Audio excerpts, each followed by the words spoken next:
Ketika lawan-lawan politiknya masih memikirkan, dia telah melaksanakan. Ternyata sebelum kandidat-kandidat lain melakukan deklarasi dari partai yang akan mendukungnya, Airin sudah dideklarasikan oleh Partai Golkar untuk maju sebagai bakal calon gubernur Provinsi Banten mendatang.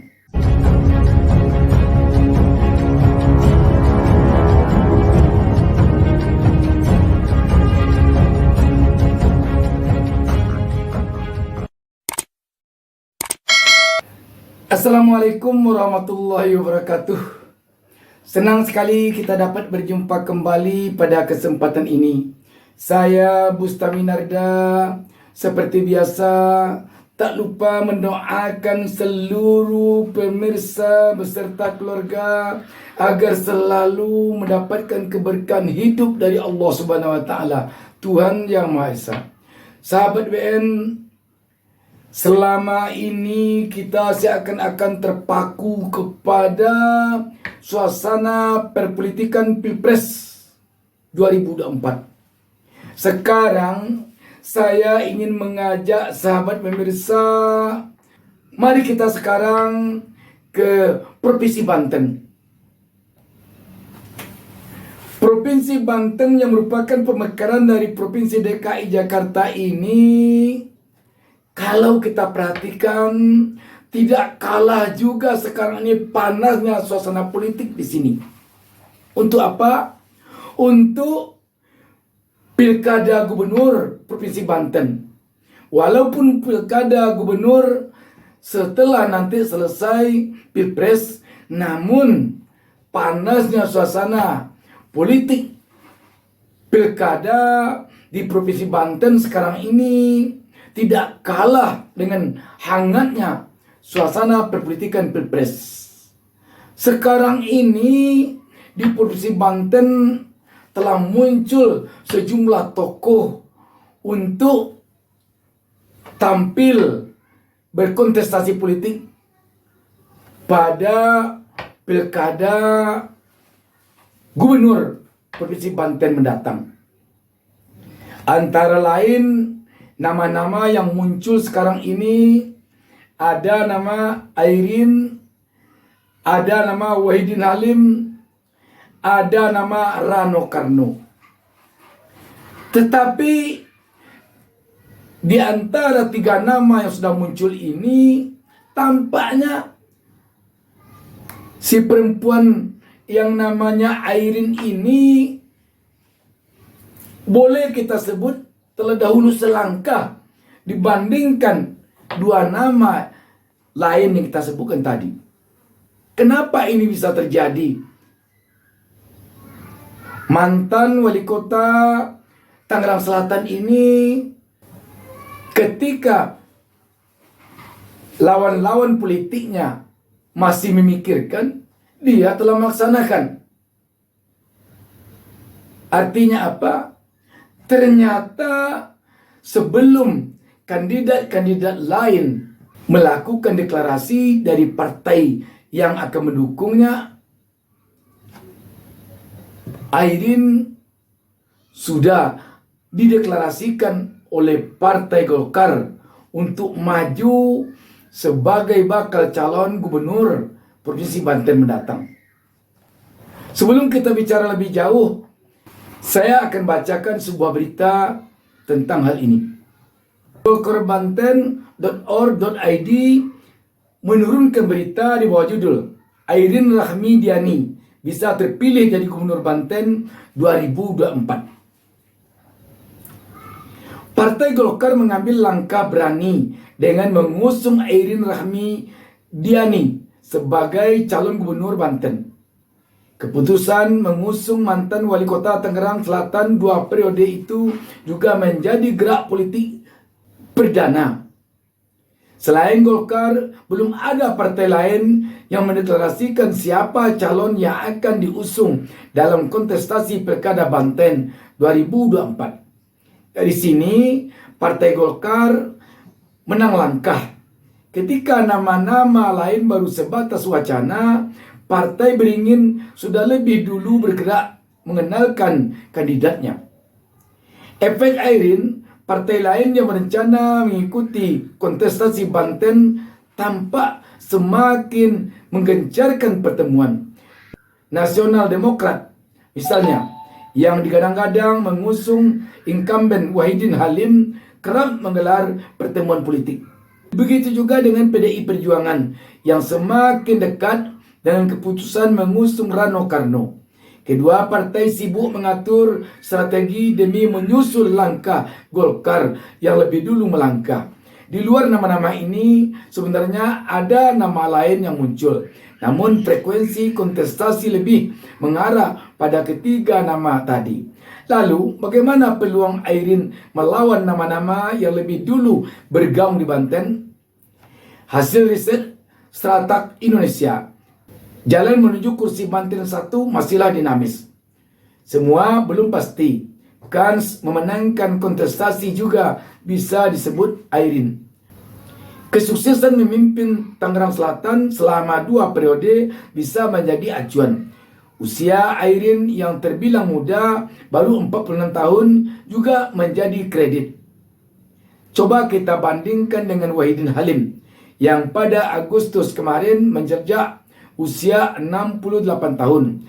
Hal yang sama juga dengan usia Rano Karno yang sudah memasuki usia 62 tahun.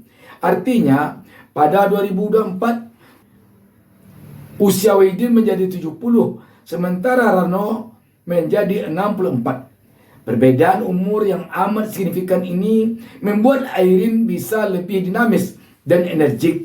Semenjak dideklarasikan Golkar, Airin kerap berkeliling menemui masyarakat. Ini baru umur. Jika melihat garis kepartaian, Airin juga lebih punya catatan positif jika dibandingkan dengan Wahidin. Airin merupakan kader terbaik Partai Golkar. Ia kini dipercaya menjadi Ketua DPP Kesatuan Perempuan Partai Golkar KPPG, termasuk Ketua DPD Partai Golkar Kota Tangerang Selatan. Sementara Wahidin, ia tak punya kekuasaan mutlak di garis kepartaian. Wahidin meninggalkan Demokrat, partai lamanya. Demokrat tak merestui Wahidin untuk maju sebagai calon gubernur pada Pilkada Banten 2024. Ia akhirnya meloncat ke Nasdem. Hal yang sama juga bisa kita sandingkan dengan Rano Karno. Rano belum dipercaya mengisi posisi elit dan strategis di Partai Banten. Banyak yang mengaitkan Rano dengan kepopulerannya sebagai pemeran sidul hingga menjadi kader partai. Karenanya, membandingkan dua segmentasi itu saja, usia dan kekuasaan di internal kepartaian, Airin bisa dibilang lebih unggul. Belum lagi jika kita kaitkan dengan daya magis Airin. Pesonanya yang bersahaja dan bisa akrab dengan siapa saja, aji-aji Airin jelas membuat lawan politiknya tercenung. Soal lainnya, Airin juga mendapat dukungan dari keluarga besar Hasan Sohib. Yang terakhir ini nilainya jauh lebih solid. Sahabat BN, seperti saya singgung di awal tadi, percaturan perpolitikan lokal di Provinsi Banten saat ini untuk perebutan kursi Banten 1 pada Pilkada 2024 mendatang sudah panas, sudah hangat.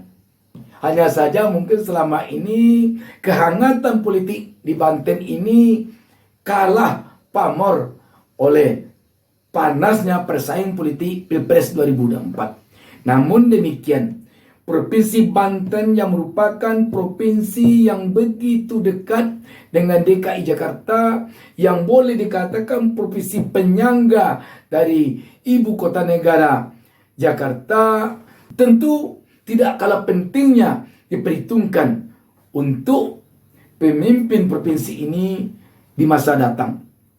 Karena itu, suasana politik Provinsi Banten sangat berpengaruh kepada suasana politik secara nasional. Bicara tentang ketiga tokoh ini, kita tentu tidak ingin menyandingkan ketiganya dalam persepsi mencari mana lebih, mana yang kurang. Tetapi kita hanya ingin melihat bahwa satu di antara dua tokoh ini adalah perempuan. Perempuan itu namanya Airin. Kita melihat, kalau dilihat dari sisi ini, Airin tentu agak lebih menjadi pusat perhatian publik di Provinsi Banten. Karena dia hanya satu dibandingkan dua calon lainnya yang dua-duanya laki-laki, Pak Wahidin Halim dan Rano Karno. Di segi pendidikan pun kita melihat Airin tidak kalah. Dia seorang doktor. Artinya apa? Penyebab Airin menjadi pusat perhatian publik di Provinsi Banten bukan saja karena dia seorang perempuan, tetapi juga sekaligus karena memang dari segala sisi Airin tidak tertinggal dari calon-calon lain. Dia merupakan seorang yang berpendidikan doktor. Dan dia aktif di partai. Malah sekarang ini memegang jabatan penting di DPP Partai Golkar. Jadi jika kita perhatikan perempuan yang bernama lengkap Dr. Haja Airin Rahmi Diani Esa MH yang lahir 28 Agustus 1976 ini memang tampaknya perlu diperhitungkan oleh lawan-lawan politiknya. Karena jika kita lihat sekarang ini peluang Airin untuk memenangkan Banten 1 ini sangat-sangat besar sekali.